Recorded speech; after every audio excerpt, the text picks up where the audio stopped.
चलिए आगे बढ़ते हैं। संसद में मॉनसून सत्र चल रहा है और सरकार आज एक ऐसा संशोधन बिल पेश कर सकती है जिससे देश की संपत्ति पर स्वामित्व का पूरा ढांचा बदल सकता है। सरकार आज वक्फ बोर्ड संशोधन अधिनियम पेश करेगी जिसके बाद वक्फ के संगठन में कई तरह के चेंजेस देखे जा सकते हैं।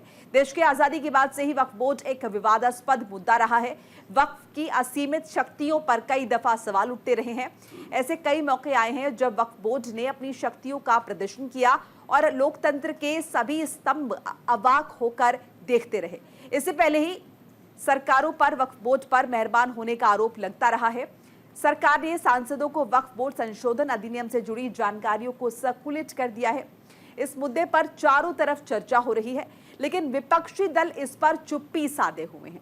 सरकार का कहना है कि इस बदलाव के बाद वक्फ बोर्ड में महिलाओं और मुस्लिम दलितों का रिप्रेजेंटेशन जो है वो बढ़ेगा। इस मुद्दे पर राजनीतिक बयानबाजी भी लगातार जारी है।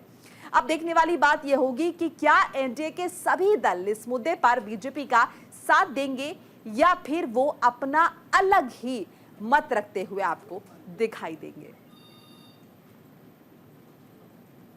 तो देखिए आज वक्फ बोर्ड का अधिनियम जो बिल है वो पेश किया जाएगा जिसमें बहुत सारे जो है बदलाव किए गए हैं, बहुत सारे प्रस्ताव इसमें रखे गए हैं, जिसके तहत अब ये भी कहा जा रहा है कि जो कमेटी होगी वक्फ बोर्ड जो होगा इसमें कहीं ना कहीं सांसद जो हैं उनका प्रतिनिधित्व भी होगा। इसमें कुछ पूर्व जज जो है वो भी शामिल होंगे और ज़िला स्तर पर अगर हम देखें तो डिस्ट्रिक्ट मजिस्ट्रेट की भी इसमें कहीं ना कहीं से होगी। महिलाओं को भी इसमें शामिल किया जाए, ये भी प्रस्ताव रखा गया है। इस मामले को लेकर जहां भारतीय जनता पार्टी लगातार ये कह रही है कि वक्त की ज़रूरत है, ये बदलाव होना ज़रूरी हो जाता है, वहीं दूसरी तरफ विपक्ष इससे लेकर सवाल उठा रहा है। देखने वाली बात यह भी है कि विपक्ष के लॉजिक क्या है, क्योंकि विपक्ष का कहना यह है कि आप लगातार एक समुदाय को टारगेट कर रहे हैं, ध्रुवीकरण की राजनीति हो रही है। लेकिन आज जब संसद में मॉनसून सत्र के दौरान इसे पटल पर रखा जाएगा तो भारतीय जनता पार्टी इसे पास कराने में कितनी कामयाब होती है।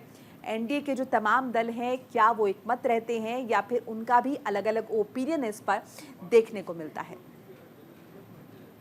करना चाहिए था, वो ऑब्जेक्शन नहीं किया गया। जिस तरीके का मामला है, अगर वो न्यायालय गई हैं वहाँ उनको न्याय मिले, ये सब भारतीयों की भी दुआ है।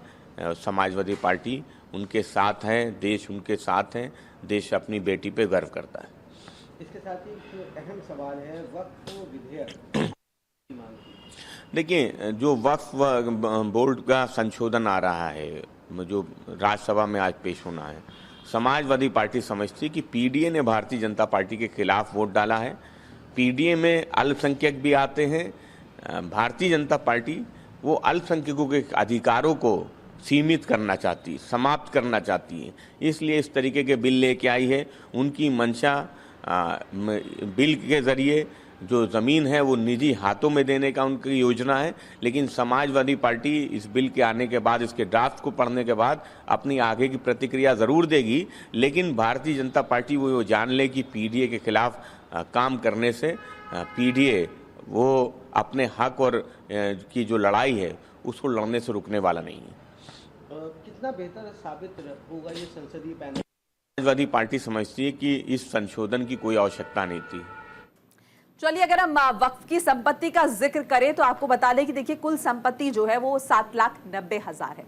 इसमें उत्तर प्रदेश में 2,14,707 संपत्तियां हैं। अगर हम पश्चिम बंगाल का जिक्र करते हैं तो 80,480 संपत्तियां हैं। तमिलनाडु की बात करें तो 60,223 संपत्तियां हैं। वहीं गुजरात में 30,881 संपत्तियां हैं।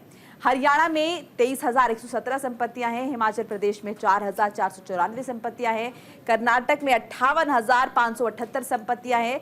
केरल में 49,019 संपत्तियां जो हैं वो वक्फ बोर्ड के पास है, जिस पर सरकार का हस्तक्षेप नहीं है। लेकिन सरकार अब एक नया संशोधन बिल लाना चाहती है जिसके जरिए वो इसमें अपनी सेर रख पाए।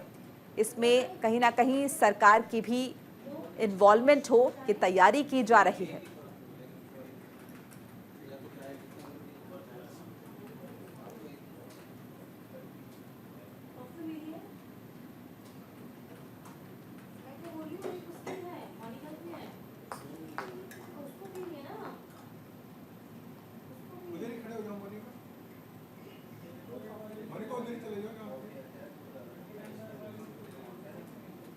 चलिए आपको जरा वक्फ बोर्ड का इतिहास बता दें तो देखिए 1954 में वक्फ बोर्ड अस्तित्व में आया था। 1954 में वक्फ बोर्ड अधिनियम का ढांचा तैयार हुआ था और 54 में ही भारत से पाकिस्तान गए मुसलमानों की जमीन वक्फ बोर्ड को दे दी गई थी। वक्फ बोर्ड अधिनियम में बदलाव किया गया था 1995 में। 1995 में वक्फ बोर्ड को जमीन अधिग्रहण के असीमित अधिकार दिए गए थे। 2013 में क्या हुआ? 2013 में एक बार फिर वक्फ बोर्ड अधिनियम में बदलाव हुआ। 2013 में बदलाव के अनुसार बोर्ड के किसी भी अदालत में चुनौती नहीं दे सकते थे। उसके बाद 2014 में जो है 123 प्रमुख संपत्तियों को दिल्ली वक्फ बोर्ड को उपहार में दे दिया गया। तो ये इसका इतिहास रहा है और लगातार वक्फ बोर्ड जो है विवादों में रहा है। बहुत सारी ऐसी बड़ी प्रॉपर्टीज हैं जो चर्चा में नहीं है, जो कि वक्फ बोर्ड के अधीन आती हैं। तो एक बार फिर से वक्फ बोर्ड में अगर हम देखें 2013 में बदलाव हुआ था और अब 2024 में जब एक बार फिर से नई सरकार का गठन हुआ है तो यहाँ पर भी जो है अब कहा जा रहा है कि संशोधन होगा। अगर हम इसके दुरुपयोग का जिक्र करें तो एग्जाम्पल है बहुत सारे। तमिलनाडु में वक्फ ने एक पूरे गांव पर स्वामित्व का दावा कर लिया था। गांव में 1500 साल पुराना हिंदू मंदिर भी था। हरियाणा के यमुनानगर में गुरुद्वारा वाली जमीन को वक्फ को दिया गया था। इस जमीन पर किसी मुस्लिम बस्ती या मस्जिद के होने का इतिहास नहीं है। 2021 में मुगली सरा में सूरत नगर निगम मुख्यालय वक्फ संपत्ति घोषित हुई। 2018 में सुन्नी वक्फ बोर्ड ने ताजमहल पर भी अपना दावा पेश कर दिया। तो ये इसके दुरुपयोग के उदाहरण रहे हैं जिसे लेकर ये चर्चा में आया है और अब कहा जा रहा है कि इस पे संशोधन होना चाहिए। आपको टीवी स्क्रीन पर भी ग्राफिक्स के जरिए हम तमाम चीजें दिखा रहे हैं और देखिए अब इसमें बदलाव की बात हो रही है, जिसके बाद वक्फ बोर्ड की जो पावर है उस पे कैची चलेगी।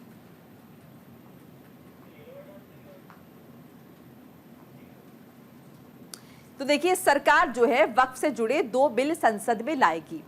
कुल 44 संशोधन है जो सरकार करने जा रही है। बोहरा आगाखानी के लिए अलग बोर्ड बनेगा। बेहतर प्रबंधन और संचालन इसका मुख्य उद्देश्य जो है वो सरकार की तरफ से बताया जा रहा है। मुस्लिम और गैर मुस्लिम का उचित प्रतिनिधित्व होगा इसमें। शिया सुन्नी बोहरा आगाखानी का प्रतिनिधित्व होगा। महिलाओं को भी उचित भागीदारी दी जाएगी बोर्ड में। संपत्ति पर दावा करने से पहले उचित नोटिस भी देना होगा, ये भी इसके तहत जो है बताया जा रहा है, कहा जा रहा है और आज इसे संसद में रखा जाएगा। संशोधन को देखना होगा कि सरकार इसे पास करा पाती है या नहीं।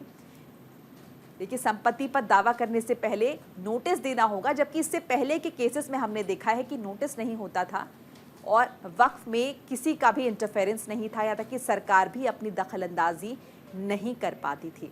तो संशोधन जब होगा तो जाहिर तौर पर वक्फ बोर्ड की सूरत बदल जाएगी, बहुत सारी चीज़ें जो है वो बदल जाएंगी। इस बीच देखिए ये भी सवाल उठ रहे हैं कि जो पार्टियां इस संशोधन पर सवाल उठा रही हैं उन्हें कहीं ना कहीं ये डर है उनका वोट बैंक ना खिसक जाए।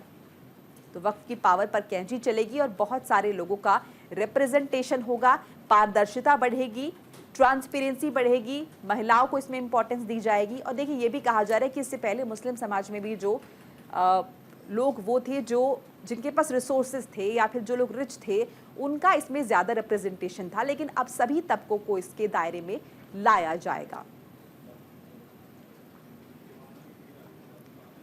तो आज संशोधन जब होगा तो देखना होगा पहले तो एनडीए का क्या रुख रहेगा, भारतीय जनता पार्टी का रुख तो जानते ही हैं, और उसके बाद विपक्ष क्या हंगामा यहां पर करता है, क्या लॉजिक विपक्ष जो है वो संसद में रखता है। जब हंगामा होगा ये देखने वाली बात होगी। ज्यादा वक्त का इंतजार नहीं है चूंकि तकरीबन 10:30 बज चुके हैं और 11 बजे इसे आज संसद के पटल पर रखा जाएगा।